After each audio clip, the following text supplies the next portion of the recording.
BAU Plus installed, here are a few common troubleshooting solutions if any problems should occur. In the case that any of the readings in the procedure for testing BAUs before installation deviate, you will want to open the body of the BAU with a hex 2.5 millimeter and then unscrew both of the M3 screws that are holding the electrical connection to the body.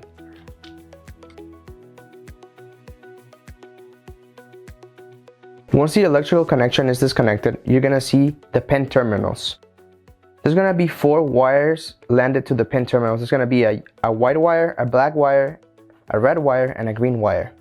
If any of the cables are skinned or you have ruptured cables, you will need to replace the sensor. Read the following legend and re-terminate any wires in the correct order. Pin 1 should go with the red wire, pin 2 should go with the green wire, pin 3 should go with the black wire, and pin 4 should go with the white wire. If any of the cables are landed in the wrong pins, please take them out and re-terminate in the correct order. One of the common problems for the BAU Plus is that the center conductor to shield is not reading 10 mega ohms. It could be reading below that. If you have that problem, one of the most common scenarios we found is water damage. What you can do to fix that is replace the phenolic washer that is between the contact pin and the body of the BAU.